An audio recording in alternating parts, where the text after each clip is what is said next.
우리가 지금 살고 있는 한반도는 어떻게 만들어졌을까요? 기록이 없던 시대를 탐구하는 한 지질학자의 이야기를 담은 책이 있습니다. 오늘 과학서재에서는 한반도 지질학책 10억 년 전으로의 시간여행의 저자 서울대학교 최덕근 명예교수와 함께하겠습니다. 어서 오십시오. 안녕하세요. 네, 안녕하세요. 반갑습니다.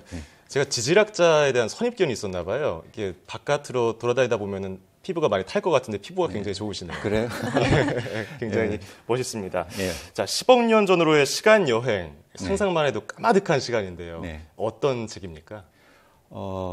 한마디로 이야기하면 우리가 살고 있는 그 한반도 땅덩어리의 역사를 다룬 책입니다. 예. 그동안 제가 주로 연구한 암석이 10억 년 전 이후의 암석이기 때문에 한반도에서 10억 년 전 이후에 일어났던 그런 지질학적 사건을 중심으로 이제 중요한 내용을 소개했습니다. 예.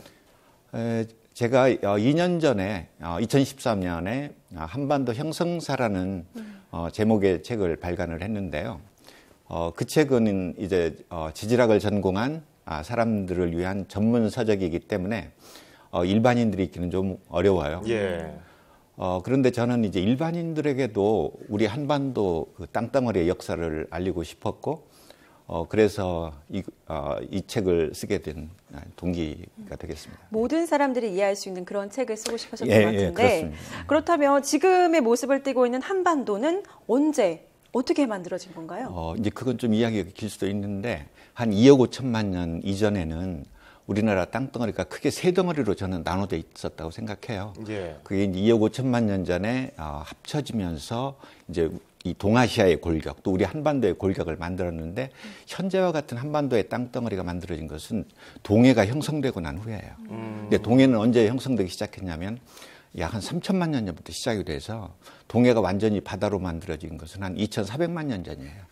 그러니까 지금 현재와 같은 한반도 모습을 갖춘 건 아마 2,400만 년 전이라고 할 수가 있겠죠.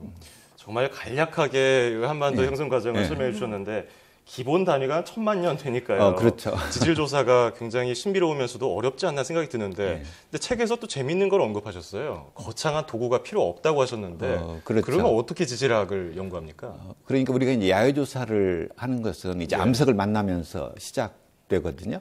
그러니까 우리가 어느 지역을 연구하겠다고 정하면 이제 그 지역에 가서 이제 암석을 자세히 관찰하고 이제 관찰한 내용을 기록하고, 이게 필요한 경우에는 이제 암석 시료를 채취를 해서 이제 실험실에서 분석도 합니다. 예. 그러므로 실제로 이제 야외 조사를 할 때 필요한 것은 이제 지형도, 우리가 보통 말하는 지도, 예. 그다음에 조사용 망치, 그다음에 관찰한 내용을 기술하기 위한 뭐 노트, 뭐 돋보기, 카메라 등 이런 건 충분해요. 예. 그러면 이렇게 이제 지질 조사를 해서 나온 결과로 만들어지는 것이 지질도인데, 네. 지질도는 암석의 종류와 나이에 따라 이제 구분한 지도라고 말할 수 있어요. 예. 이게 바꾸어 말하면 지질도는 어느 지역의 땅덩어리의 역사를 그래픽으로 표현한 거라고 할 수가 있죠. 그렇군요. 교수님께서 직접 이제 전국 곳곳을 다니면서 지질 조사를 하신다고 들었는데 가장 기억에 남는 지역이 있다면 어떤 지역을 꼽을 수 있을까요? 지금으로부터 한 15년 전쯤에 태백시 동쪽에 있는 석계제라고 하는 고개가 있어요. 그래서 그 고개를 경계로 이제 강원도와 경상북도가 만나는 그런 곳이죠. 사실은 이제 연구 지역도 아니었고 또 거기가 굉장히 험해요. 그래서 그때까지 한 번도 가본 적이 없었는데 우연히 그곳의 암석을 본 순간 깜짝 놀랐어요. 왜냐하면 그곳의 암석이 굉장히 질서정연하게 놓여 있었거든요. 예. 제가 조사한 바에 의하면 우리나라에서 그 석계지 지역처럼 5억 년 전 지층이 질서정연하게 놓여 있는 곳은 없었어요. 그렇군요. 예, 그래서 그곳의 지층은 이제 우리가 보통 알고 있는 캄브리아기하고 오르도비스기의 지층인데 나이로 보면 5억 2천만 년 전에서 4억 6천만 년 전 사이에 쌓인 퇴적층이에요. 그래서 우리 연구실에서는 이제 그 석계제의 암석과 화석을 연구해서 그동안 발표한 논문의 수가 20편을 넘겼으니까 제 입장에서 보면 정말 석계제는 보물 같은 장소라고 할 수가 있죠. 예. 특히 이제 2004년도에는 국제 캠브리아기 학술회의가 한국에서 열렸는데 그때 석계제 이제 외국에서 참가한 학자들과 하루 종일 관찰하고 토론해도 충분할 정도로 좋은 장소였습니다. 질서 정연하게 놓여 있다는 게 어떻게 놓여 있다는 이게 겁니까? 보통 암석을 보면 이제 막 이 휘기도 하고 예. 잘리기도 하는데 그쪽 아하. 지역은 아주 층층이. 층층이 잘 놓여 아, 있었던 그렇군요. 것이죠. 이게 태백 다른 지역 가면 그런 곳이 없어요. 굉장히 이 지질학적으로 중요한 중요한 곳인데요. 예. 지질학을 어떻게 보면 지구의 나이트라고 할 수 있지 않겠습니까? 네네. 왜 중요하다고 보십니까?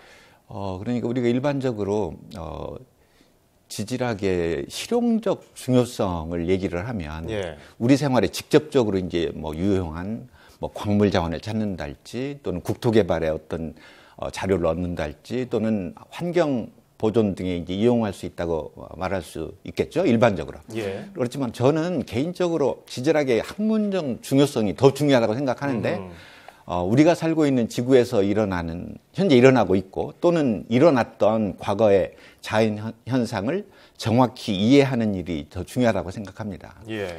우리 지구는 어떤 물질로 이루어져 있고 또 지구 내부는 어떤 모습이고 또 어떤 과정을 겪어서 현재와 같은 지구의 모습에 이르렀을까 하는 그런 내용들이죠. 궁극적으로는 우리 지구에 대한 이해를 통해서 우리 자신의 공간적 또는 시간적 위상을 알 수 있게 되고 예. 그럼으로써 사람들이 좀 더 삶에 대한 가치를 느낄 수 있지 않을까 하는 그런 생각을 합니다. 그렇군요. 책을 보니까 우리나라 삼엽충 조사를 많이 하셨는데 삼엽충이 뭐고 또 이 연구로 어떤 거를 좀 알 수 있습니까? 이게 삼엽충 아마 이제 고등학교 때 교과서에서 배웠겠지만 예, 고생대를 대표하는 화석이거든요. 이게 생물학적으로 보면 이제 절지동물에 속하고요. 오늘날의 가재 또는 뭐 개 그런 것들이 이제 절지동물의 대표적인 생물이죠. 삼엽충은 지금으로부터 약 5억 3천만 년 전에 지구에 출현해서 한 5천만 년 동안 지구의 바다 세계를 지배했어요. 그러니까 바다에는 온통 삼엽충이 살고 있었다는 뜻으로 이해하시면 되죠. 그 이후에 쇠퇴해서 약 2억 5천만 년 전에 지구상에서 완전히 사라졌어요. 그러니까 삼엽충은 절지동물이니까 허물벗기로 성장을 했고 따라서 이제 화석으로 많이 남겨졌어요. 예. 우리나라 강원도 남부 지역에 가면 삼엽충 화석을 쉽게 만날 수 있죠. 제가 앞으로 지질학의 학문적인 중요성으로 지구가 어떤 과정을 겪어서 현재 이르렀는가 하는 내용이 있다고 말씀드렸죠. 예. 이게 삼엽충이 바로 그러한 내용을 밝히는데 직접적인 정보를 제공해 줍니다. 그러니까 삼엽충을 연구하면 삼엽충을 포함하는 지층이 언제 어디에서 쌓였는지 그리고 그때 바다의 모습은 어떠했는지 그리고 당시 지구에 어떤 곳에 있었는지 이런 내용들을 이제 알 수 있게 해주는 거죠.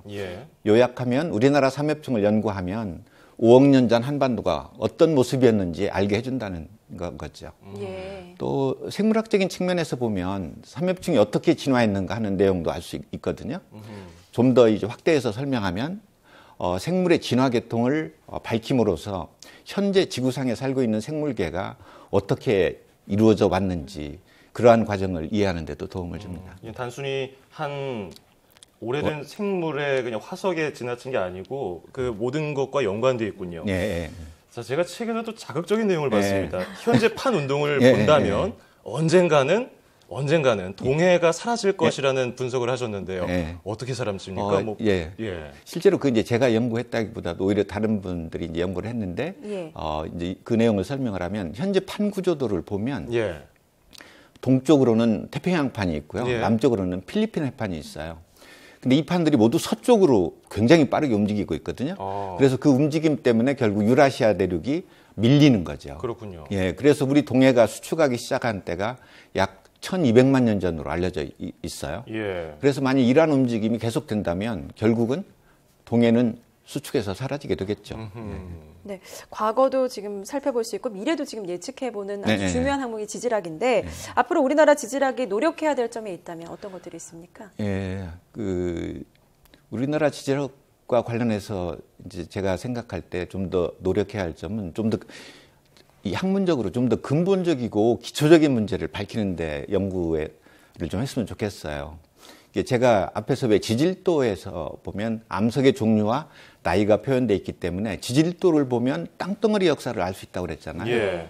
그런데 현재 우리나라에서 발간된 지질도를 보면 암석의 종류와 나이가 정확히 표현되지 않은 경우가 많아요. 그렇다 보니까 결국 이런 암석의 종류와 나이가 정확히 밝혀지지 않는 한 우리 한반도 땅덩어리의 역사를 제대로 편찬하기는 어려울 거라는 생각이죠.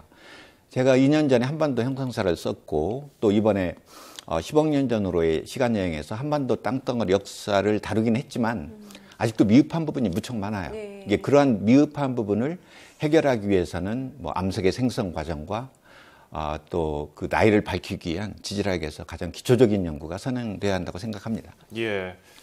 자, 한반도에서 더 나아가 지구의 과거와 미래를 살펴볼 수 있는 흥미로운 학문, 지질학에 대해서 알아봤습니다.